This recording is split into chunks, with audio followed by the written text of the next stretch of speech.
इन चारों का। अब शुंभ निशुंभ अकेले रह गए, तो इनसे माँ जगदम्बा का युद्ध हुआ और शुंभ निशुंभ को भी उन्होंने ये आगाह करा दिया था कि जब शुंभ मारा गया तो निशुंभ आगे बढ़ा, और जब निशुंभ जो छोटा भाई था उसका दैत्यराज शुंभ का, तो निशुंभ ने ये कहा कि तुम तो बड़ी माननीय बनी हुई हो और इतनी सारी स्त्रियां, इतनी सारी नारियां, इतनी सारी शक्तियां, इतनी सेना तुमने साथ ले रखी है। माँ ने जैसे जैसे युद्ध बढ़ता चला गया तो ये मातृक शक्तियां, ये तामसी शक्तियां वो प्रकट करती चली गई, जिसको आप माता कहते हैं, खोपड़ी में घुसा लो बातें। माता कुछ और है, तो जिसको तुम भजोगे, गीता में लिखा हुआ, ये हम ही नहीं कह रहे, जिसको तुम पूजोगे, जिसको तुम भजोगे, तुम उसको ही प्राप्त होगे। इसलिए तुम्हारी जो माता है ये भी तो हो सकती है जो मां संरक्षण करने के लिए, युद्ध के लिए उत्पन्न की है। तुम शायद हिंदू उन्हीं माता को पूज रहे हैं, उन्हीं माता को तुम बढ़ा रहे हैं, इसलिए तुम्हारे घर में यह द्वंद्व चला हुआ है, इसलिए तुम छिन्न भिन्न हो रहे हैं। तो बहुत सारी योगिनियां जो मांस को पीती हैं, मांस को खाती हैं, रक्त का पान करती हैं, एक दूसरे में भिड़ा देती हैं, लड़ाई झगड़े दंगे फसाद करा देती हैं, वही योगिनियां जो है आपके खोपड़ी पर बैठकर ये सब करती हैं। भाई उनको तो चाहिए ना, उनको तो कार्य करना। हाँ, जो ईश्वर को भजेगा, इसीलिए ठाकुर जी ने कहा है गीता में, क्योंकि संसार में ये प्रकट होता चला गया, जो सृष्टि रचती चली गई वो तो अपना काम करेंगे ना। ऐसी ऐसी योगियां उन युद्धों में मां ने प्रकट की है, जो रक्त का पान करती हैं, जो झपट के पड़ जाती हैं। हम तो आजकल जो यही देखते हैं, जब हम देखते हैं कि क्या क्या वीडियो चला है, क्या क्या लोगों की बुद्धि हो गई है, जब हम ये तमाशे देखते हैं, समझते हैं, तो फिर हम ये सीधा अंदाज हम आराम से लगा रहे हैं ना कि ये शक्तियां जो सारी, क्योंकि आपकी भक्ति में पाखंड चल पड़ा है, हिंदुओं की भक्ति में सिर्फ पाखंड को पूज रहे हैं, तो पाखंडी तो बनेंगे सही। ईश्वर की आराधना, ठाकुर जी स्वयं कह रहे हैं कि अर्जुन, जो पितरों को भजता है वो पितृ को प्राप्त होता है, जो भूतों को भजता है वो भूतों को प्राप्त होता है। तो उसकी क्रियाकलाप भी तो भूतों जैसी होगी, लेकिन जो ईश्वर को, जो परम आत्मा को भजता है वो ईश्वर को प्राप्त होता है। इसलिए एक ईश्वर, गुरु ने जो आपको मंत्र बताया है, उस मंत्र के आधार से जो है आप सिर्फ अपने उस इष्ट का भजन करो। आप धीरे धीरे इस संसार से ऊपर उठते चले जाओगे, हल्के होते चले जाओगे, ऊपर उठते चले जाओगे, हल्के होते चले जाओगे। तो इस तरह से शुंभ की मृत्यु के बाद जो है निशुंभ बहुत बोलता है, तो बड़ी माननीय बनी हुई है, और इन इतनी सारी स्त्रियों का तूने सहारा लिया हुआ, ये सारी तेरी जो चिंगाड़ रही है, ये जोगनियां, योगिनियां, पिशाचनियां, ऐसे ऐसे उन्होंने शक्तियां प्रकट की, क्योंकि दैत्यों को हराने के लिए, दैत्यों के साथ युद्ध करने के लिए उनके जैसी पावर चाहिए ना भाई, तो वो उन्होंने किया, उन्होंने प्रकट किया, इसलिए संसार में विस्तार होता चला गया। अब जब ऐसा शब्द कहा तो माँ ईश्वरी ने, माँ पराम्बा दुर्गा ने वो सारी शक्तियां अपने भीतर समेट ली कि वो दुष्ट देख, अब मैंने अपनी ये विभूतियां, उनकी क्या है, वो विभूतियां हैं, उनका वो धन है, उनकी वो पावर है, मैंने अपनी ये विभूतियां समेट ली है, जो मुझ में ही समाहित हो गई है। अब मैं अकेली खड़ी हूं, अब तू सावधान हो जा। ऐसा कहकर मां दुर्गा ने हुंकार किया और हाथ में तलवार ली, और तत्काल ही उस शुंभ के भाई निशुंभ से युद्ध के लिए प्रशस्त हुई और उसको मौत के घाट उतार दिया। ये पृथ्वी हल्की हो जाती है, उस पाप के भार से जो दबी जाती है, तो ये वसुंधरा माँ हल्की हो जाती है, शुभ कर्म होने शुरू हो जाते हैं। नहीं तो तब तक जो पाखंडी लोग हैं, जो अधर्मी लोग हैं, कथा में मत जाओ और भजन मत करो, कीर्तन मत करो, पूजा भी मत करो, यज्ञों में भी मत जाओ, तो उनके भय से, उन राक्षसों के भय से ये सब कार्य कर्म में लोग आते नहीं। बुरा मान जाएंगे, ऐसा दबदबा, ऐसा डर उनका होता है। तो पहचानो ये तब भी था और अब भी सब चला हुआ है। तो ऐसे माँ ने बहुत सारी लीलाएं की और एक समय ऐसा हुआ कि इस पृथ्वी पर बहुत अकाल पड़ गया था, अकाल पड़ गया, अन्न का दाना तक मनुष्यों को नहीं मिल रहा है। तो मनुष्य जो मरने लग गए। तब ऋषियों ने मुनियों ने खूब तप किया, माँ पराम्बा को तप से रिझाया।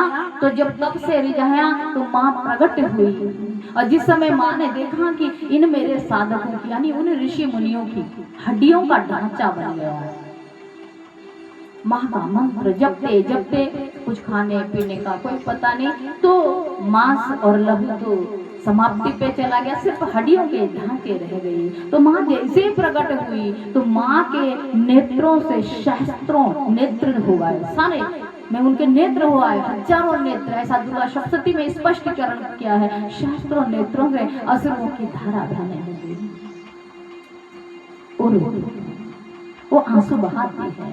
अगर तुम उसके लिए आंसू बहाते हो, लेकिन तुम तो संसार के लिए आंसू बहाते हो, यहाँ ईश्वर से मिलन नहीं होता है। अगर उसके लिए हम आंसू बहाएं, उसके विरह में हम आंसू बहाएं, तो हमसे चौगुना वो रोते हैं, अश्रुधारा बहाने लगते। अरे मेरे पुत्र भूखे प्यासे, तुम्हारा काया कृष्ण हो गया।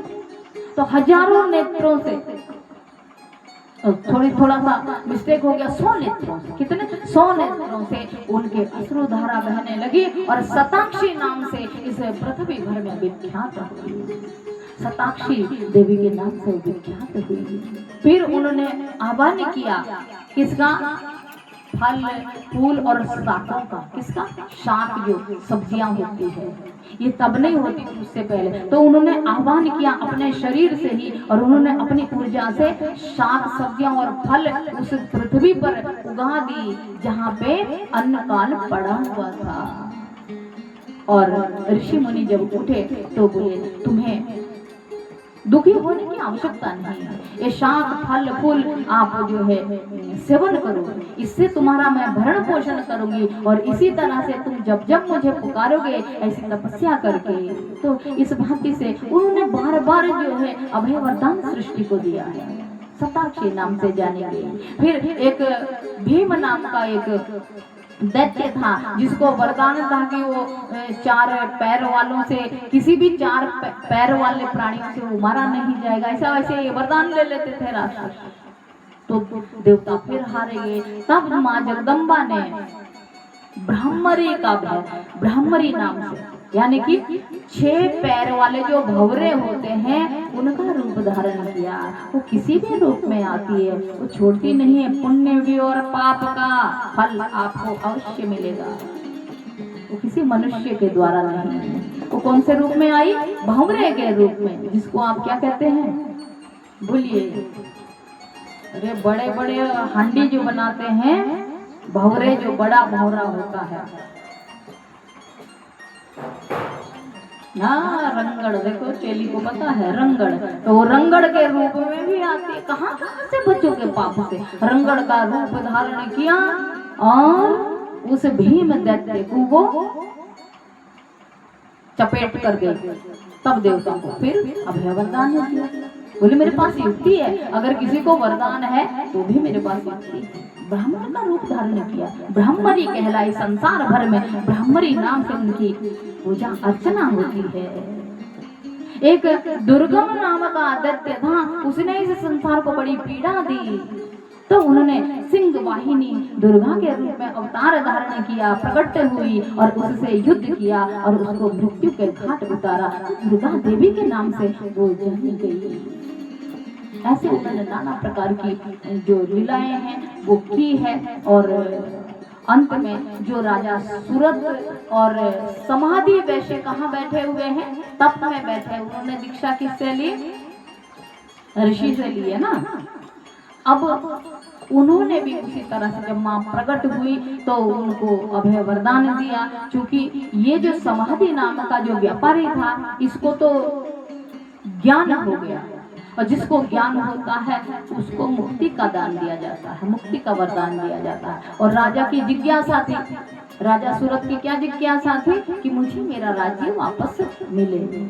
तो माँ ने कृपा करके कहा कि जाओ महाराजा सूरत, तुम अब वन में से उठकर अपने राज्य को जाओ, तुम्हारा राज्य तुम्हें वापस मिल जाएगा और तुम्हारी इस तपस्या का फल किसी अगले कल्प में आप सूर्य के नाम से जाने जाओगे। स्वर्णिक मनवंतर में तुम एक बहुत बड़े राजा रहोगे, तुम स्वर्णिक मनवंतर में राजा रहोगे, इस पृथ्वी की संपूर्ण पृथ्वी के राजा, और मनवंतर तुम्हारे नाम से जाना जाएगा। इतना बड़ा वो हमारा साधन, हमारी साधना इतनी थोड़ी होती है, लेकिन वो देने वाली हजारों हाथों वाली बहुत कुछ दे जाती है। लेकिन मनुष्य कितना मूर्ख है, सारा जीवन संसार की साधना करता रहता है, इनकी गुलामी करता रहता है, इनकी चाटुकारिता करता रहता है, इस संसार के चक्कर में पड़ा रहता है। संसार निभाओ, लेकिन सीमा के भीतर, जितना मनुष्य को निभाना चाहिए उतना ये साधन करो जो आत्म कल्याण करता है।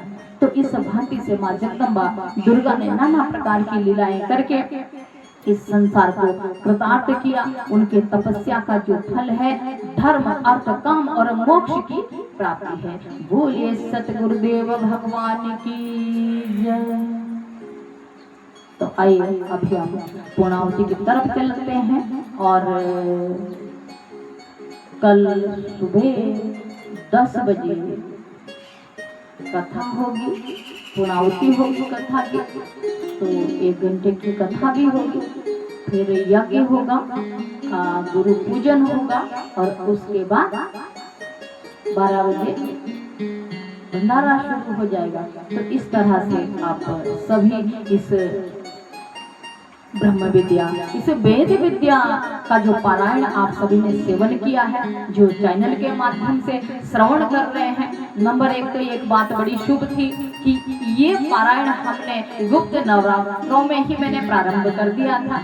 गुप्त नवरात्रों में साधना हुई 9 दिन तक और ये पारायण चलता रहा। फिर वही तपस्या, फिर वही आगे प्रतिरोज इसका यज्ञ हो रहा है भीतर यज्ञ कुंड में, और उसके बाद ये जो है 9 दिन का पारायण आगे हमने गुरु पूर्णिमा के लिए 9 दिन का, यानी कि ये 18 दिन का अनुष्ठान इस पवित्र जगह पर गौरी शंकर सेवाधाम और मणिकेश्वर मठ की इस तपोभूमि पर, यहाँ पर ये लगातार ही ऐसा होता रहा है और आप सभी को भी इस पुण्य का लाभ मिले। और दूसरा, जो लोग जो साधक संस्था से, जो संस्था परिवार के लोग हैं या जो साधक हैं हमारे, तो वो लोग जो कुछ कोरियर से कुछ मालाएं भेंट करते हैं, कुछ भेज देते हैं, तो उन सभी का हम साधुवाद करते हैं। हम तो ये कहते हैं कि आप कुछ मत भेजो, आप तो जो है कुछ साधनाएं करो, और यहाँ पे जो है कुछ ये साधना के लिए कुछ ऐसे छोटे छोटे कुछ ऐसे साधना कक्ष हमने तैयार करने हैं। तो उन साधना कक्ष को तैयार करने में आप अपना सहयोग प्रदान करें, क्योंकि हम जो है आपके जीवन में उस साधना को, उस विद्या को, उस श्री विद्या को, उस वेद विद्या को उतारने के लिए जो हमने एक संकल्प लिया है और हम उसमें लगातार चल भी रहे हैं, तो हम उसके लिए वो व्यवस्थाएं इस हिमालय की सुंदर वातावरण में, इस सौंदर्यकरण में और इस सुरक्षित और व्यवस्थित शक्ति पीठों का एक जहाँ समूह है, श्री माँ ज्वालामुखी, श्री बनखंडी माँ जगदम्बा पीताम्बरा यानी कि बगलामुखी, और माँ चिंतपूर्णी, माँ भगवती ब्रजेश्वरी और शक्तिपीठ माँ चामुंडा यहाँ विराजती हैं। और इसी शक्ति पीठ के साथ में यानी कि मुख की तरफ, राइट हैंड की तरफ मणिकेश्वर ये मठ है, जो कि प्राचीन समय से यहाँ स्थापित है। प्राचीन समय से ये तपोभूमि रही है। यहाँ 15-20 समाधियाँ हैं जो हमारे सन्यासी यहाँ समाये हैं। तो इसी लक्ष्य और इसी बात के साथ मैं अपनी वाणी को विराम देती हूँ। और कल का जो लाइव रहेगा वो कल की गुरु पूजा और यज्ञ का, और आप सभी देख पाएंगे कि किस तरह से कथा का पूर्ण विराम होता है, पूर्ण कथा होती है, वो सब भी इसी तरह से लाइव रहेगा। तो आप सभी साधकों का जो चैनल के माध्यम से कथा श्रवण कर रहे हैं, उन सभी का बहुत बहुत साधुवाद, बहुत बहुत आपको शुभकामनाएं इस महापर्व की, क्योंकि ये महापर्व कथा जो है ये बड़े सौभाग्य से प्राप्त होती है। आप सभी को बहुत बहुत साधुवाद, और उन लोगों का मैं पुनः बहुत धन्यवाद करूंगी जिन लोगों ने यज्ञ के लिए और जो भोग भंडारा होता है उनमें आप लोगों ने जो सहयोग हमें भेजा है, उसके लिए मैं आप सभी का बहुत बहुत साधुवाद, बहुत बहुत धन्यवाद करूंगी। आप सभी ने अपना नाम लेने के लिए इनकार किया है, तो मैं नाम तो नहीं लूंगी, फिर भी 2 लोग ऐसे हैं जिन्होंने काफ़ी धनराशि हमें भेजी है। तो हम आप सभी के लिए ये प्रार्थना करते हैं कि आपका घर परिवार आपका सुख संपन्न बना रहे, आप आरोग्य युक्त रहें, और आपके नाम से यज्ञ की आहुति भी डाली जाएगी। और इसी तरह से मैं वाणी को विराम दूंगी। हर हर महादेव, जय श्री राम।